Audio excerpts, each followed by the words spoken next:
আসসালামু আলাইকুম প্রিয় দর্শক, অত্যন্ত গুরুত্বপূর্ণ সেনসিটিভ একটি বিষয় নিয়ে হাজির হয়েছি আপনাদের সামনে। আজকে যে বিষয়টি নিয়ে আলোচনা করব, আজকে আলোচনা বিষয়বস্তু হচ্ছে 3টি কারণে একজন মহিলা তার পিতার সম্পত্তি থেকে বঞ্চিত হবে, তার পিতার সম্পত্তির অংশ সে কখনোই পাবে না। কোন 3টি কারণে একজন মহিলা তার পিতার সম্পত্তি থেকে বঞ্চিত হবে, এই বিষয়টি নিয়ে আলোচনা করব। আমি অ্যাপ্রেন্টিস অ্যাডভোকেট মিনহাজ উদ্দিন, আপনাদের ভাই ও বন্ধু।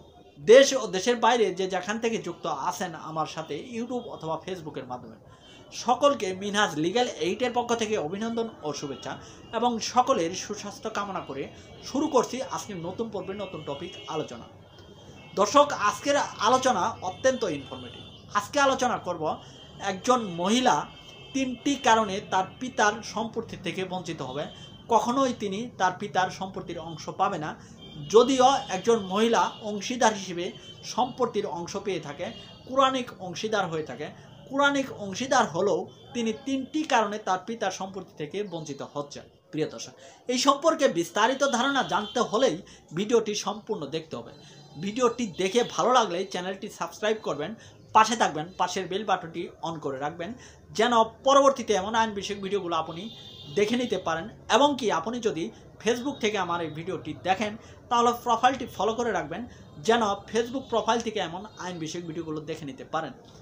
আপনি ভিডিওটি শেয়ার করে আপনার সকল বন্ধুকে এই আইনটি জানতে ও শিখতে সহযোগিতা করবেন, যেন তারাও আপনার মতন এই আইনটি জেনে ও শিখে উপকৃত হতে পারে।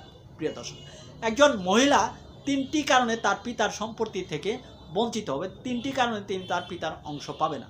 প্রিয় দর্শক, মৃত ব্যক্তির সম্পত্তি বন্টন সম্পর্কে আলোচনা করতে হলেই আমাদেরকে চলে যেতে হয় 1961 সালের মুসলিম পারিবারিক আইনে। 1961 সালের মুসলিম পারিবারিক আইনের বিধান অনুযায়ী মৃত ব্যক্তির উত্তরাধিকারীগণকে 3 শ্রেণীতে ভাগ করা হয়েছে। অর্থাৎ কোনো ব্যক্তি মৃত্যুবরণ করলে তার যে উত্তরাধিকারী রেখে যাবে, এই উত্তরাধিকারীগণকে 3 শ্রেণীতে ভাগ করা হয়েছে। প্রথমত অংশীদারগণ, দ্বিতীয়ত অবশিষ্ট ভোগীগণ, তৃতীয়ত দূরবর্তী আত্মীয়গণ। প্রথমত অংশীদারদের অংশ দেওয়া হবে, এই অংশীদারগণকে আবার 12 শ্রেণীতে ভাগ করা হয়েছে। অর্থাৎ 12 জন ব্যক্তি মৃত ব্যক্তির অংশীদার হতে পারে। এই 12 জন ব্যক্তির মধ্যে 8 জন ব্যক্তি হচ্ছে নারী এবং কি 4 জন ব্যক্তি হচ্ছে পুরুষ। এই 12 জন ব্যক্তির মধ্যে যে ব্যক্তি উপস্থিত থাকবে, যে ব্যক্তি জীবিত থাকবে, তাদেরকে কখনোই অংশ হতে বঞ্চিত করা যাবে না।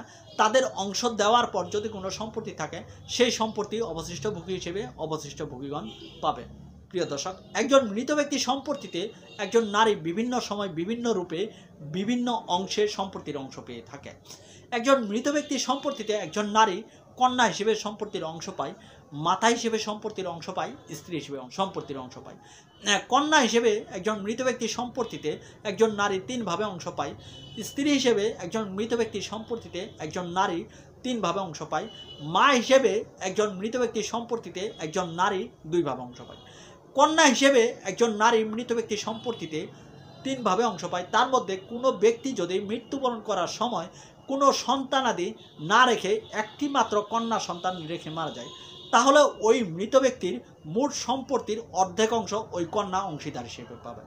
এবং কোনো ব্যক্তি যদি মৃত্যুবরণ করার সময় একাধিক মেয়ে রেখে মারা যায়, কোনো ছেলে না রেখে মারা যায়, তাহলে এই একাধিক মেয়ে অংশীদার হিসেবে ওই মৃত ব্যক্তির মোট সম্পত্তির 3/2 অংশ পাবে। অর্থাৎ কোনো ব্যক্তি যদি ছেলে ব্যতীত একাধিক মেয়ে রেখে মারা যায় এবং কি 90% জমি রেখে মারা যায়, এই 90% জমির মধ্যে একাধিক মেয়ে 3/2 অংশ অর্থাৎ 60% জমির অংশ পাবে। একজন মেয়ে তার পিতার সম্পত্তিতে 2 ভাবে অংশীদার হিসেবে অংশ পায় এবং কি 1 ভাবে অবশিষ্ট ভোগী হিসেবে অংশ পায়।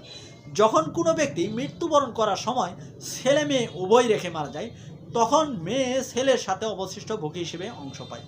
অর্থাৎ কোনো ব্যক্তি মৃত্যুবরণ করার সময় মাতা পিতা এবং কি স্ত্রী ছেলে মেয়ে রেখে মারা যায়, তখন উক্ত মৃত ব্যক্তির সম্পত্তির থেকে অংশীদার হিসেবে তার মাতা পাবে 6/1 অংশ, পিতা পাবে 6/1 অংশ, স্ত্রী পাবে 8/1 অংশ। এই অংশীদারদের অংশ দেওয়ার পর যদি কোনো সম্পত্তি অবশিষ্ট থাকে, এই অবশিষ্ট সম্পত্তিটুকু অবশিষ্ট ভোগী হিসেবে তার ছেলে ও মেয়ে পাবে। একজন নারী স্ত্রী হিসেবে মৃত ব্যক্তির সম্পত্তিতে 3 ভাবে অংশ পেতে পারে। কোনো ব্যক্তি যদি মৃত্যুবরণ করার সময় কোনো সন্তানাদি না রেখে মারা যায়, সেক্ষেত্রে উক্ত মৃত ব্যক্তির মোট সম্পত্তির 4/1 অংশ তার স্ত্রী পাবে অংশীদার হিসেবে এবং কি কোনো ব্যক্তি যদি মৃত্যুবরণ করার সময় সন্তানাদি রেখে মারা যায়, সেক্ষেত্রে ওই মৃত ব্যক্তির মোট সম্পত্তির 8/1 পাবে অংশীদার হিসেবে তার স্ত্রী। কোনো ব্যক্তি যদি মৃত্যুবরণ করার সময় একাধিক স্ত্রী রেখে মারা যায়, সেক্ষেত্রে একাধিক স্ত্রী ওই ব্যক্তির কতটুকু সম্পত্তি পাবে? একজন স্ত্রী যেভাবে অংশ পেত, এই একাধিক স্ত্রী সেইভাবে অংশ পাবে।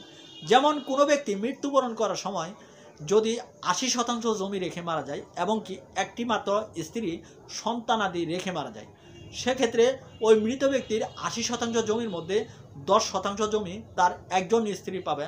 এবং কি ওই মৃত ব্যক্তি যদি সন্তানাদি সহ 80% জমি সহ একাধিক স্ত্রী রেখে মারা যায়, এই একাধিক স্ত্রী কিন্তু ওই 80% 10% জমি পাবে।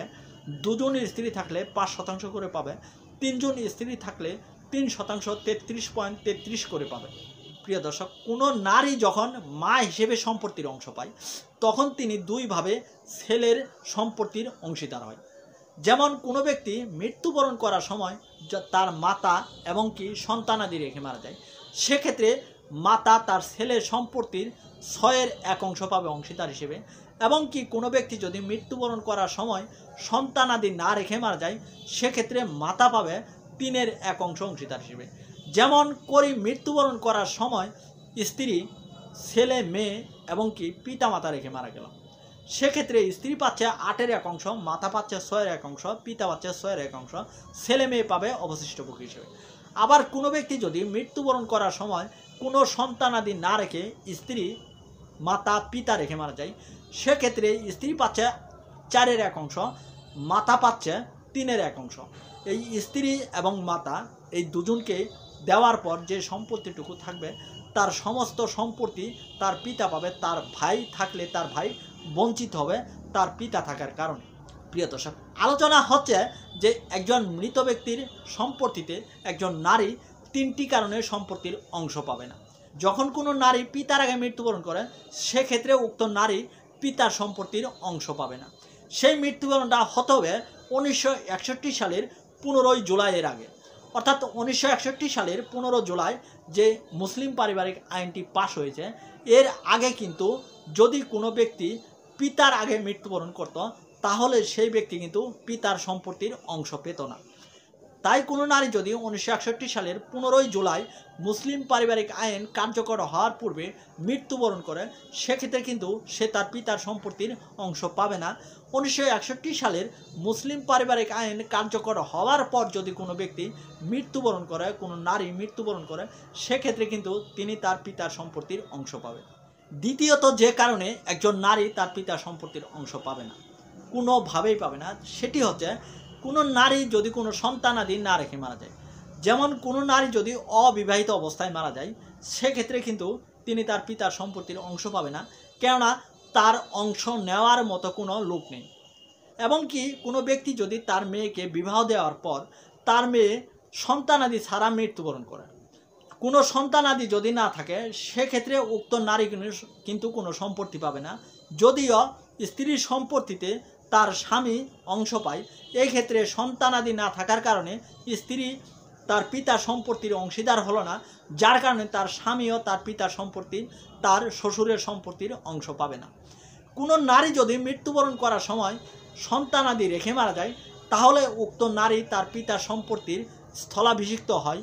পিতার সম্পত্তিতে যে অংশ পায়, সেই অংশ থেকে তার সন্তানাদি এবং কি তার স্বামী অংশ পায়।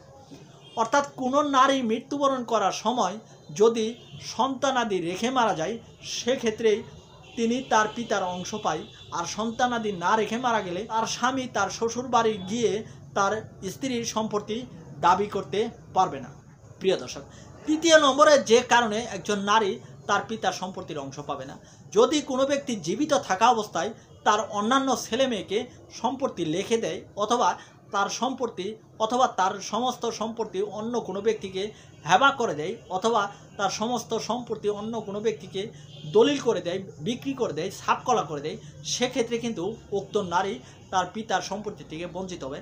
কেননা যে ব্যক্তি সম্পত্তির মালিক, সেই ব্যক্তি জীবিত থাকা অবস্থায় তাহার সম্পত্তি যে কারো নিকট হস্তান্তর করতে পারে, এক্ষেত্রে কিন্তু কোনো ব্যক্তি বাধা প্রদান করতে পারবে না, বাধা প্রদান করলেও এই বাধা কিন্তু কার্যকর হবে না, এই বাধা কিন্তু আইনে সঠিক বলে ধরে নেওয়া হবে না। তাই আমরা দেখতে পাইলাম যে 3টি কারণে একজন নারী তার পিতার সম্পত্তির অংশীদার থেকে বঞ্চিত হবে, কোনোভাবেই কখনোই তার পিতার সম্পত্তির অংশ পাবে না।